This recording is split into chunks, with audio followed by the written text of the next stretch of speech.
नमस्कार, स्वागत है आप सभी का डीडी न्यूज़ के इस खास बुलेटिन एक्सप्रेस 100 में, जहां हम आपके लिए लेके आते हैं विभिन्न क्षेत्रों की खबरें फटाफट अंदाज में। मैं हूं चंद्रशेखर जोशी। तो आइए शुरू करते हैं तेज खबरों का सिलसिला।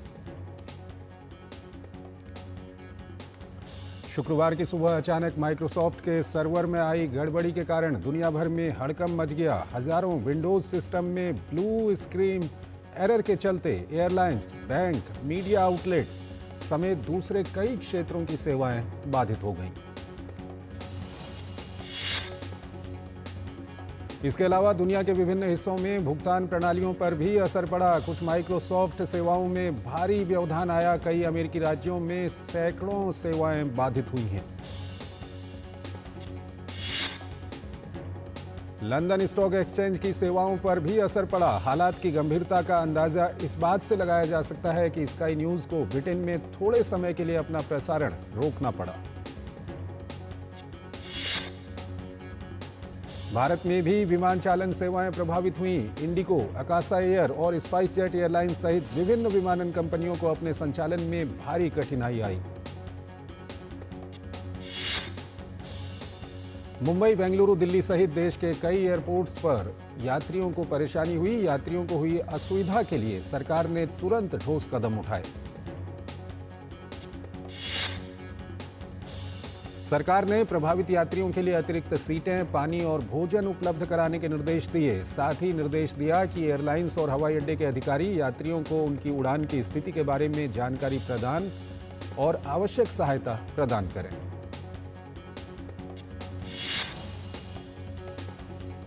दुनिया भर में इस आईटी आउटेज के लिए क्राउड स्ट्राइक नाम की साइबर सिक्योरिटी कंपनी को जिम्मेदार बताया गया। क्राउड स्ट्राइक ने भी इसकी पुष्टि करते हुए कहा कि यह समस्या उसके सॉफ्टवेयर के अपडेट के कारण हुई। दरअसल इस सॉफ्टवेयर को हैकिंग या साइबर हमलों से बचाने के लिए डिजाइन किया गया है। क्राउड स्ट्राइक के सह संस्थापक जॉर्ज कुर्स ने एक्स पर लिखा कि समस्या की पहचान कर ली गई है और समाधान मिल गया है। ये कोई साइबर हमला नहीं है। क्राउड स्ट्राइक एक साइबर सिक्योरिटी कंपनी है जो माइक्रोसॉफ्ट सहित दुनिया भर की बड़ी कंपनियों और हार्डवेयर को साइबर अटैक से बचाने का काम करती है। खास बात यह रही कि भारत का एनआईसी नेटवर्क इससे प्रभावित नहीं हुआ। हालांकि सरकार ने महत्वपूर्ण सेवाओं में आई रुकावट के लिए तुरंत हल के लिए त्वरित कदम उठाए। सरकार ने जरूरी तकनीकी परामर्श भी जारी किया। इलेक्ट्रॉनिक्स और आईटी मंत्री अश्विनी वैष्णव ने एक्स पर जानकारी देते हुए लिखा कि उनका मंत्रालय वैश्विक आउटेज के संबंध में माइक्रोसॉफ्ट और उसके सहयोगियों के संपर्क में है। आईटी मंत्रालय द्वारा जारी परामर्श में भी बताया गया है कि crowd strike agent Falcon sensor से जुड़े विंडो होस्ट में आई समस्या के कारण यह स्थिति उत्पन्न हुई। केंद्रीय गृह एवं सहकारिता मंत्री अमित शाह ने विभिन्न सुरक्षा और कानून प्रवर्तन एजेंसियों के प्रमुखों के साथ देश की सुरक्षा चुनौतियों से निपटने के लिए नई दिल्ली में एक उच्च स्तरीय बैठक की अध्यक्षता की। गृह मंत्री ने सुरक्षा एजेंसियों के प्रमुखों को राष्ट्रीय सुरक्षा के प्रति whole of the government approach अपनाने का निर्देश दिया। गृह मंत्री अमित शाह ने देश में उभरते सुरक्षा खतरे के परिदृश्य से निपटने के लिए आतंकी नेटवर्क और उनके सहायक इकोसिस्टम को खत्म करने के लिए सभी एजेंसियों के बीच अधिक तालमेल पर जोर दिया। पश्चिम बंगाल में महिलाओं पर अत्याचार रुकने का नाम नहीं ले रहा है। सोशल मीडिया में एक और वीडियो वायरल हो रहा है जिसमें सजा के तौर पर बेरहमी से एक महिला के बाल काटे जा रहे हैं। महिला को चोरी के आरोप में पकड़कर उसके साथ जमकर मारपीट करने के बाद सरेआम उसके सिर के बाल काट दिए गए। इस विभत्स घटना का वीडियो वायरल होने के बाद विपक्षी दल भाजपा ने राज्य की कानून व्यवस्था पर सवाल उठाए हैं। इस घटना के बाद भाजपा टीएमसी पर हमलावर हो गई है। भाजपा नेता शहजाद पूनावाला ने कहा कि टीएमसी शासन में कूच बिहार से चोपड़ा, अरियादहा से दो मजूर तक महिलाओं पर अत्याचार और शोषण जारी है।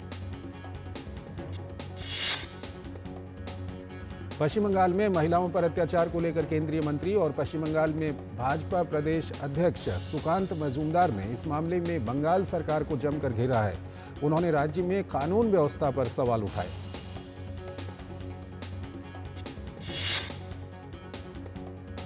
पश्चिम बंगाल में महिलाओं के साथ अमानवीय व्यवहार की चौतरफा निंदा होने पर बंगाल पुलिस एक्टिव हुई और इस मामले में 7 लोगों को गिरफ्तार कर लिया गया है। राष्ट्रपति भवन में आयोजित रक्षा अलंकरण समारोह के दूसरे चरण में आज राष्ट्रपति द्रौपदी मुर्मू ने विशिष्ट सेवा पुरस्कार प्रदान किए। राष्ट्रपति ने थल सेना प्रमुख जनरल उपेंद्र द्विवेदी को परम विशिष्ट सेवा पदक से सम्मानित किया।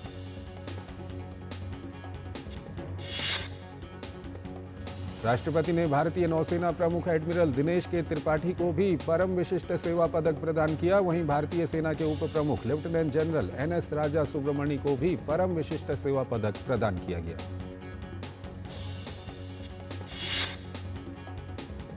राष्ट्रपति द्रौपदी मुर्मू ने विशिष्ट सेवा के लिए लेफ्टिनेंट जनरल HS शाही समेत अन्य सैन्य अधिकारियों को उत्तम युद्ध सेवा पदक से भी सम्मानित किया। राष्ट्रपति ने सैन्य अधिकारियों को अति विशिष्ट सेवा पदक भी प्रदान किए। PHD-CCI द्वारा आयोजित चौथे जलवायु शिखर सम्मेलन को संबोधित करते हुए उपराष्ट्रपति जगदीप धनखड़ ने कहा, दुनिया भर में जलवायु परिवर्तन से लाखों लोग प्रभावित हो रहे हैं। इस समस्या से निपटने के लिए भारत पूरी तरह प्रतिबद्ध है। उपराष्ट्रपति ने सम्मेलन को संबोधित करते हुए कहा कि भारत ने 2030 गैर जीवाश्म ईंधन स्रोतों से 50% ऊर्जा हासिल करने के साथ 2070 तक नेट जीरो कार्बन का लक्ष्य रखा है।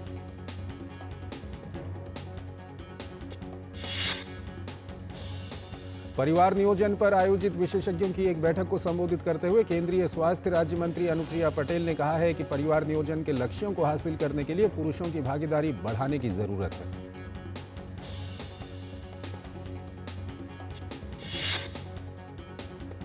केंद्रीय स्वास्थ्य राज्य मंत्री ने बैठक को संबोधित करते हुए परिवार नियोजन के आधुनिक तरीकों पर जोर दिया। उन्होंने कहा कि समय और 2 बच्चों के बीच में पर्याप्त गैप के जरिए ही माता और बच्चे के बेहतर स्वास्थ्य को सुनिश्चित किया जा सकता है।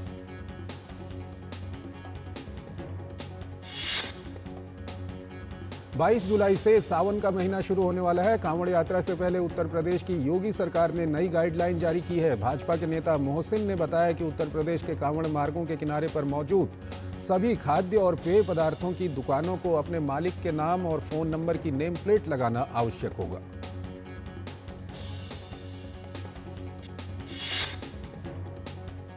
उत्तर प्रदेश की तरह अब उत्तराखंड में भी कांवड़ यात्रा के रूट पर दुकानदारों को होटल और ढाबे वालों को रेट लिस्ट के साथ ही अपना नाम भी लिखना होगा। हरिद्वार पुलिस प्रशासन ने रेस्टोरेंट मालिकों को कांवड़ यात्रा मार्ग पर नाम प्रदर्शित करने का आदेश जारी किया है। ऐसा न करने पर उनके खिलाफ कानूनी कार्रवाई की जाएगी।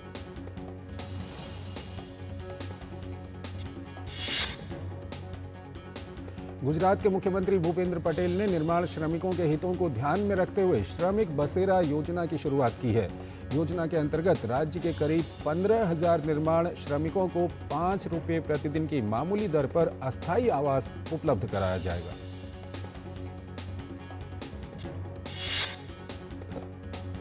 ये सुविधा प्रदेश के 4 शहरों अहमदाबाद, गांधीनगर, बड़ोदरा और राजकोट में उपलब्ध होगी। सरकार ने स्पष्ट किया है कि ये योजना केवल निर्माण श्रमिकों के लिए ही लाई गई है।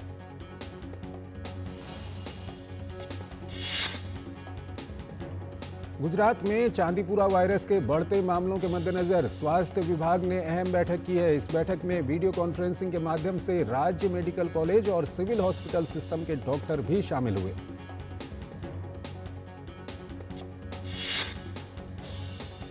राष्ट्रीय जांच एजेंसी को खालिस्तानी आतंकी लखबीर सिंह के खिलाफ बड़ी सफलता मिली है। NIA ने आतंकी लखबीर सिंह संधू को हथियार सप्लाई करने वाले आरोपी बलजीत सिंह को पंजाब से गिरफ्तार किया है।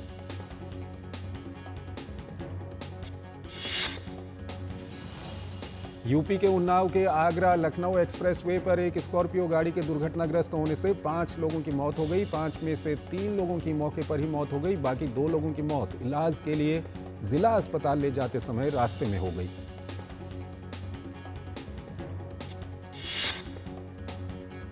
कर्नाटक के मुख्यमंत्री सिद्धारमैया पर कथित भ्रष्टाचार के आरोपों को लेकर प्रदेश भाजपा लगातार हमलावर है। भाजपा नेताओं ने आज बेंगलुरु में मुडा और महर्षि वाल्मीकि विकास निगम में हुई कथित अनियमितता और घोटाले को लेकर मुख्यमंत्री सिद्धारमैया के इस्तीफे की मांग की है।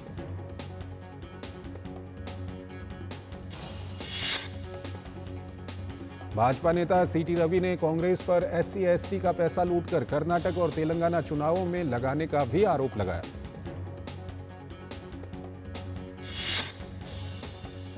उत्तर प्रदेश में तीर्थराज प्रयाग में 2025 में होने वाले महाकुंभ को लेकर प्रशासन पूरी तरह सजग होकर तैयारी में जुटा हुआ है। महाकुंभ को लेकर पूरे शहर में और मेला क्षेत्र में तैयारियां जोरों से हो रही हैं।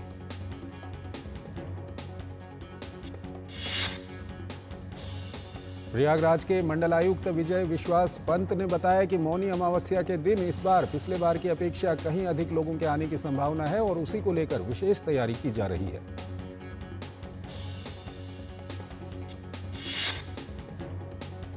असम सरकार द्वारा मुस्लिम विवाह और तलाक पंजीकरण अधिनियम और नियम 1935 को निरस्त करने के मामले पर केंद्रीय मंत्री गिरिराज सिंह ने प्रतिक्रिया देते हुए कहा कि असम के मुख्यमंत्री अपने राज्य के हित के बारे में सोचते हैं तो निश्चित रूप से अपने राज्य के हित में सोचा होगा।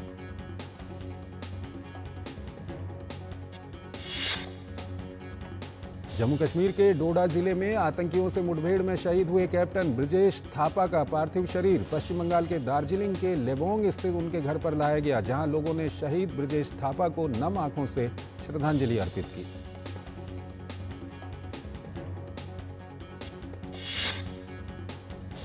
शहीद कैप्टन ब्रजेश थापा के पिता सेवानिवृत्त कर्नल भुवनेश थापा ने कहा कि उन्हें अपने बेटे की शहादत पर गर्व है। उन्होंने कहा कि हम देश के लिए अपने प्राणों की आहुति देने के लिए सदैव तत्पर हैं।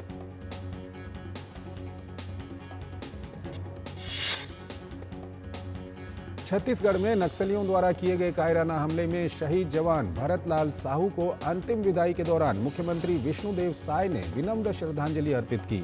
मुख्यमंत्री ने हमले में शहीद हुए STF जवान के पार्थिव शरीर को कंधा भी दिया।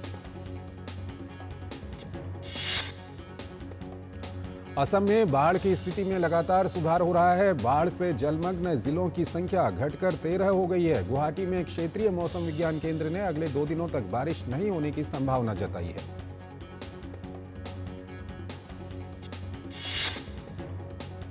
ब्रह्मपुत्र नदी करीमगंज के निमाती घाट, तेजपुर, धुबरी और कुशियारा में खतरे के निशान से ऊपर बह रही है। इसी के साथ बाढ़ की वजह से विभिन्न जिलों में तटबंध, सड़कें, पुल, मकान और अन्य बुनियादी ढांचों को नुकसान पहुंचा है।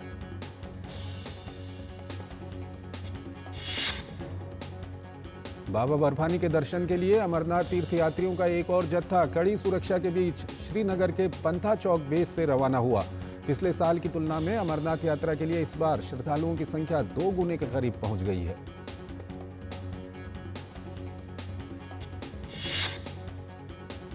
प्रशिक्षु IAS अधिकारी पूजा खेडकर के खिलाफ परीक्षा में धोखाधड़ी के आरोप में FIR दर्ज कर ली गई है। मामला UPSC की शिकायत पर दिल्ली पुलिस क्राइम ब्रांच ने दर्ज किया है।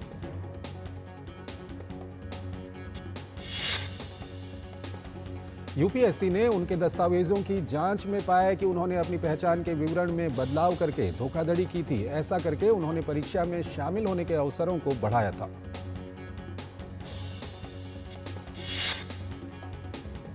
UPSC ने पूजा खेडकर को सिविल सेवा परीक्षा 2022 के लिए उनकी उम्मीदवारी रद्द करने और भविष्य की परीक्षाओं में शामिल होने से रोकने के लिए कारण बताओ नोटिस भी जारी किया है।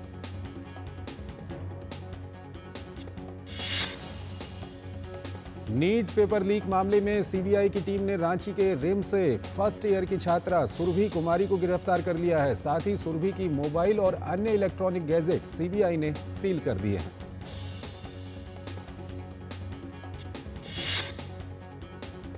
Global energy alliance for people and planet के उपाध्यक्ष और प्रमुख सौरभ कुमार ने आगामी बजट को लेकर अपनी उम्मीदें जाहिर की हैं। उन्होंने कहा कि आने वाले समय में ऊर्जा के क्षेत्र में आगे बढ़ने के लिए केंद्र और राज्य के स्तर पर एनर्जी ट्रांजिशन के लिए संस्थान विकसित करने होंगे।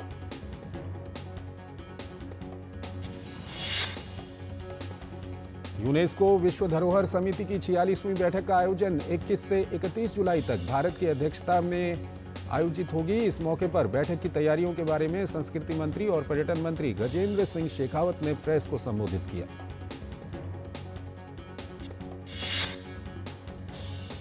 इलेक्टोरल बॉन्ड के जरिए राजनीतिक दलों को कॉरपोरेट कंपनियों की ओर से दी गई कथित रिश्वत की SIT जांच की मांग वाली याचिका पर सुप्रीम कोर्ट 22 जुलाई को सुनवाई करेगा।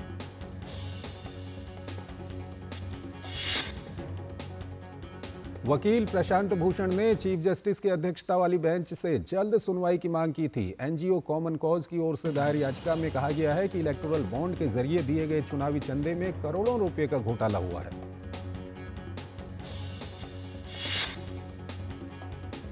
झारखंड उच्च न्यायालय ने अवैध प्रवासन के मामले में उचित हलफनामा दाखिल नहीं करने पर राज्य सरकार को फटकार लगाई है। एक जनहित याचिका में दावा किया गया था कि बांग्लादेश से अवैध प्रवासन संथाल परगना जिलों में रहने वाली यहां की जनसंख्या को प्रभावित कर रहा है।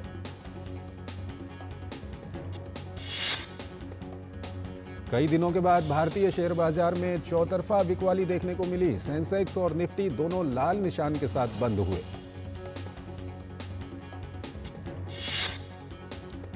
सप्ताह के आखिरी कारोबारी दिन सेंसेक्स 738 अंकों की गिरावट के साथ 80,604 के स्तर पर बंद हुआ।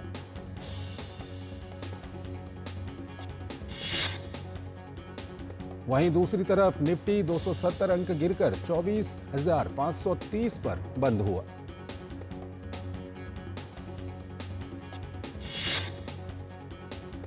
आरबीआई की ओर से जारी आंकड़ों के अनुसार विदेशों में रहने वाले भारतीय यानी एनआरआई की ओर से देश में भेजी जाने वाली राशि इस साल अप्रैल मई में 3 गुना बढ़कर 2.7 अरब डॉलर हो गई है।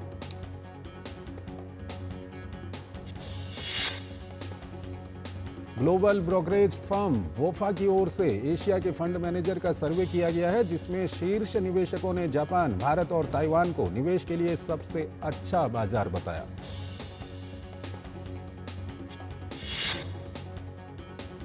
मुंबई में आयोजित कार्यक्रम में आरबीआई गवर्नर ने कहा कि बैंकों ने अन्य स्रोतों पर निर्भरता बढ़ाकर क्रेडिट और जमा के अंतर को कम करने की कोशिश की है। इससे ब्याज दरों के प्रति उनकी संवेदनशीलता बढ़ जाती है और तरलता प्रबंधन के लिए चुनौतियां पैदा होती हैं।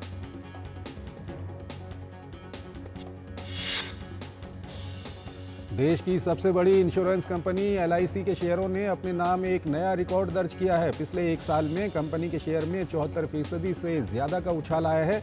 ये उछाल देश की टॉप 10 कंपनियों में सबसे ज्यादा है।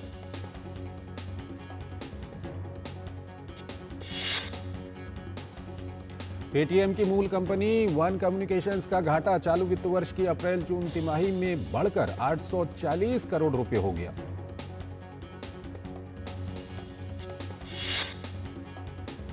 Federation of Indian chambers of commerce and industry ने अपने इकोनॉमिक आउटलुक सर्वेक्षण की नवीनतम रिपोर्ट जारी की है। फिक्की की नवीनतम रिपोर्ट के अनुसार 2024-25 के लिए अनुमानित वार्षिक औसत जीडीपी बढ़ोतरी 7% है।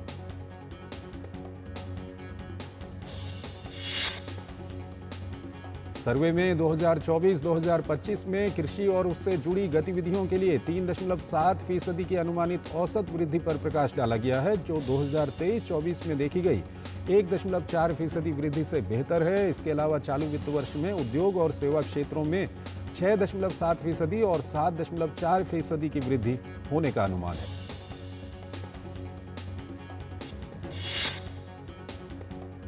नीति आयोग के उपाध्यक्ष सुमन बेरी ने इलेक्ट्रॉनिक्स वैश्विक मूल्य श्रृंखलाओं में भारत की भागीदारी को नई शक्ति दे रहा है विषय पर एक रिपोर्ट जारी की।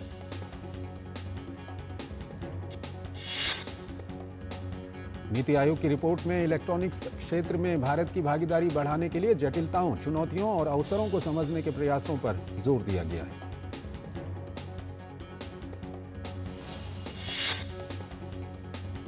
बांग्लादेश में आरक्षण व्यवस्था में सुधार की मांग को लेकर जारी विरोध प्रदर्शन थमने का नाम नहीं ले रहे हैं। हिंसक प्रदर्शन में मरने वालों की संख्या लगातार बढ़ रही है।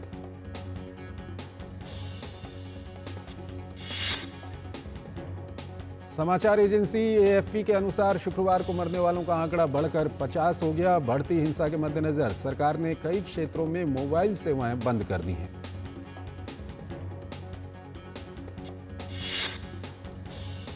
इस बीच भारत ने वहां जारी हिंसक प्रदर्शनों पर चिंता जताई है। विदेश मंत्रालय के प्रवक्ता रणधीर जायसवाल ने कहा कि 8,500 समेत कुल 15,000 भारतीय बांग्लादेश में मौजूद हैं, जिनमें 8,500 छात्र हैं।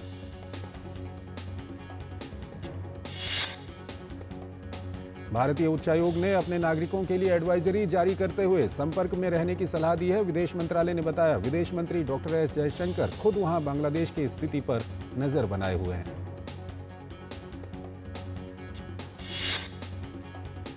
ब्रिटेन के लीड्स में गुरुवार को पूरी तरह तब अशांति फैल गई जब एक बस को आग लगा दी गई। एक पुलिस कार पर हमला किया गया जिससे उसकी खिड़कियां टूट गईं और वाहन पलट गया।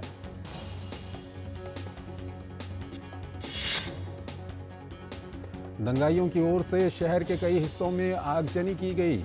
हेयर हिल्स क्षेत्र में सैकड़ों दंगाई मास्क पहनकर हिंसा कर रहे हैं, जिनसे निपटने के लिए पुलिस को मशक्कत करनी पड़ी।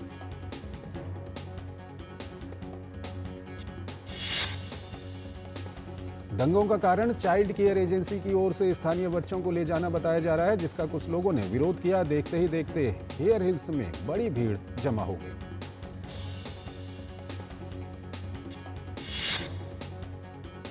दंगाइयों ने रोड के बीच में एक डबल डेकर बस को भी आग के हवाले कर दिया। पुलिस और स्थानीय पार्षदों ने लोगों से घर लौटने का आग्रह किया है। दंगे रोकने वाली पुलिस ने सड़कों पर पानी भर दिया है और सड़कें बंद कर दी।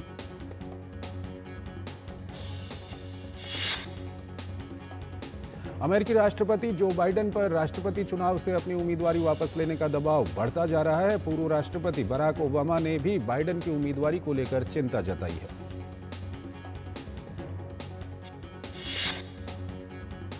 दूसरी ओर रिपब्लिकन पार्टी के उम्मीदवार डोनाल्ड ट्रंप बढ़त हासिल करते दिख रहे हैं। ऐसे में बाइडेन का अभियान और दबाव वहां पर दिखने लगा है। डेमोक्रेटिक पार्टी के कई नेताओं ने भी बाइडेन से उम्मीदवारी वापस लेने की उम्मीद जताई है। हालांकि बाइडेन ने डेमोक्रेटिक पार्टी के कुछ वरिष्ठ नेताओं के बीच जताई जा रही चिंताओं को दरकिनार कर दिया है। बाइडेन ने इन चिंताओं को बेबुनियाद करार देते हुए उम्मीदवारी नहीं छोड़ने का ऐलान किया है।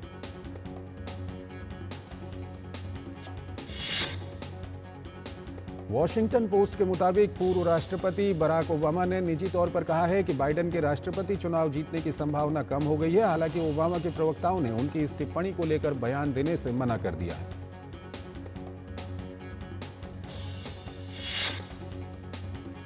सूत्रों के मुताबिक ओबामा की टिप्पणी से पहले पूर्व हाउस स्पीकर नैन्सी पेलोसी और कांग्रेस के सबसे वरिष्ठ 2 सदस्यों हकीम जेफरीज और चक शुमर ने भी बाइडेन को अपने फैसले पर पुनर्विचार करने को कहा था।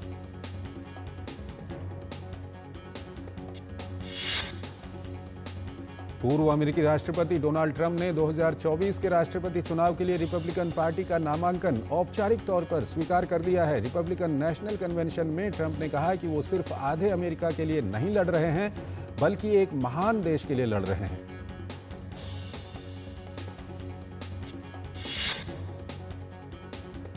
ट्रंप ने कहा कि अब से 4 महीने बाद उन्हें एक अविश्वसनीय जीत मिलने की उम्मीद है, जिसके बाद वो अमेरिका के इतिहास में 4 सबसे महान वर्षों की शुरुआत करेंगे।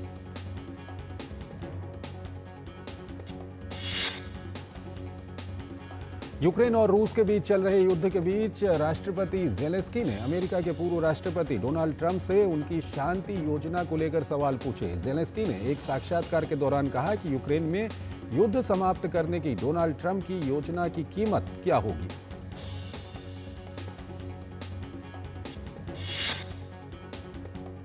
युवा मामले और खेल मंत्री डॉक्टर मनसुख मंडाविया ने खेलो इंडिया राइजिंग टैलेंट आइडेंटिफिकेशन कीर्ति पहल के दूसरे चरण का शुभारंभ किया।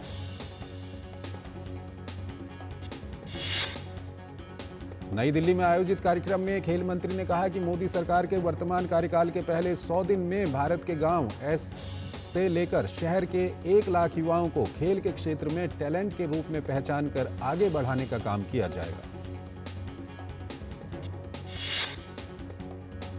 केंद्रीय खेल मंत्री मनसुख मंडाविया ने दिल्ली में आयोजित स्पोर्ट्स जर्नलिस्ट और स्पोर्ट्स अथॉरिटी ऑफ इंडिया के सहयोग से आयोजित कार्यक्रम में कहा कि 2047 तक विकसित भारत के साथ ही हम खेल की दुनिया के टॉप 5 देशों में शामिल हो जाएंगे।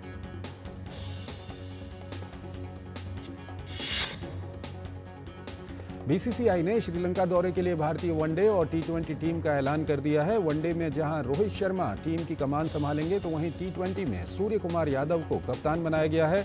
शुभमन गिल वनडे और टी20 में उप कप्तान होंगे।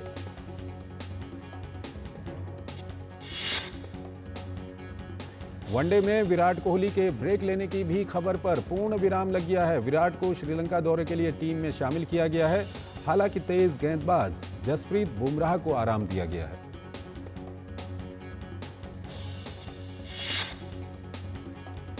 टीम इंडिया के बल्लेबाज सूर्य कुमार यादव को टी20 टीम की कमान मिलने पर उनके बचपन के कोच अशोक असवलकर ने खुशी जाहिर की और सूर्य कुमार यादव को बधाई दी।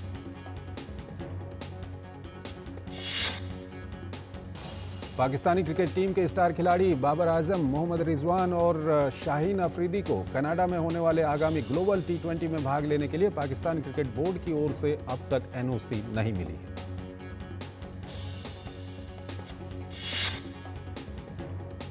खेल मंत्रालय के मिशन ओलंपिक सेल ने बैडमिंटन खिलाड़ी एचएस प्रणॉय के पेरिस में रहने के दौरान उनके ट्रेनर रोहन जॉर्ज मैथ्यूज का खर्च उठाने के प्रस्ताव को मंजूरी दे दी है। प्रणॉय एकल स्पर्धा में भारत का प्रतिनिधित्व करेंगे। भारतीय फुटबॉल टीम ताजा जारी रैंकिंग में 124वें नंबर पर कायम है। रैंकिंग में पिछले साल दिसंबर से भारत का खिसकना जारी है। भारत की टीम एशिया में 22वें नंबर पर है।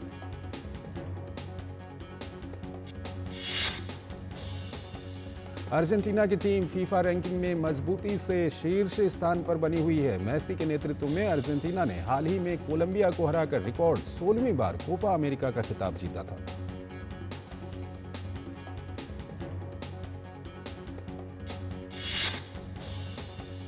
इंग्लिश फुटबॉलर मैसन ग्रीनवुड ने मैनचेस्टर यूनाइटेड को छोड़कर फ्रेंच क्लब मार्सिले के साथ अनुबंध किया है। ग्रीनवुड ने फ्रेंच क्लब के साथ 31.6 मिलियन यूरो में 5 साल के लिए करार किया।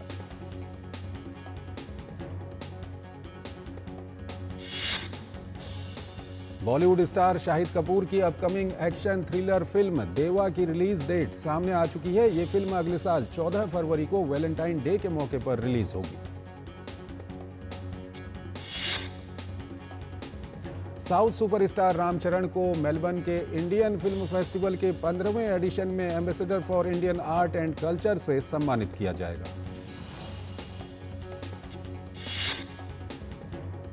ग्रैमी विनर कॉमेडियन बॉब न्यूहॉर्ट ने 94 साल की उम्र में दुनिया को अलविदा कह दिया है। इस खबर से हॉलीवुड की दुनिया में शोक की लहर दौड़ गई है। एक्ट्रेस प्रियंका चोपड़ा ने थैंक यू पोस्ट शेयर करते हुए अपने बर्थडे की झलकियां शेयर की हैं। बर्थडे पोस्ट में एक्ट्रेस ने निक जोनास द्वारा भेजे गए मेन्यू की भी फोटो शेयर की है। मनोज वाजपेयी की रिवेंज ड्रामा फिल्म भैयाजी अब सिनेमाघरों के बाद ओटीटी की दुनिया में धमाल करने के लिए पूरी तरह से तैयार है। ये फिल्म ZEE5 पर 26 जुलाई को स्ट्रीम होगी।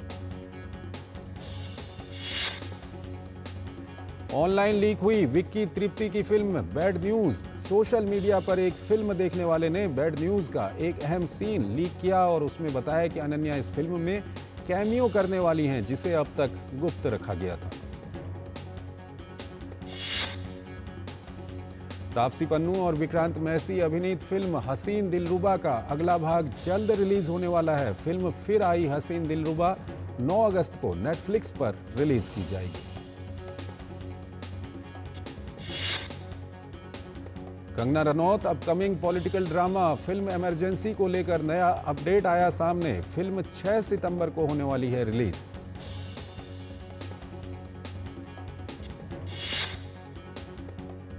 तो एक्सप्रेस न्यूज में फिलहाल इतना ही। आप हमारी पूरी टीम को इजाजत दीजिए। नमस्कार।